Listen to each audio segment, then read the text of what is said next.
Welcome to Penrose Learning, where we make understanding easy. You have admin access and a backup. Start now. First, go to Settings Permalinks and note the current structure so you can revert if needed.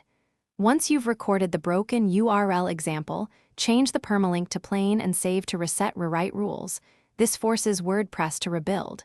If save succeeds, change back to your preferred structure to test. Make sure to have FTP or hosting available for file edits if the database save fails. Once you've reset permalinks, inspect the htaccess file on Apache or web. Config on IIS.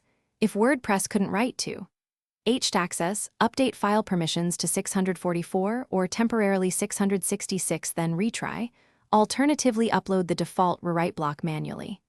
Next, deactivate all plugins and switch to a default theme to rule out conflicts, then re-enable one at a time. Make sure to clear any caching layers. After applying fixes, clear every cache and test several URLs including posts, pages, and categories to confirm permalinks resolve.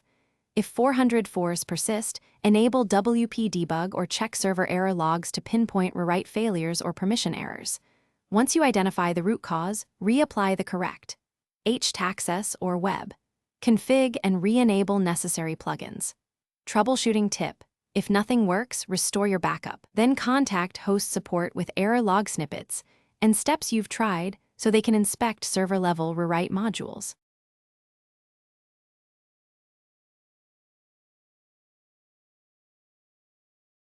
Thanks for watching. If this was helpful, leave a like and consider subscribing. See you next time.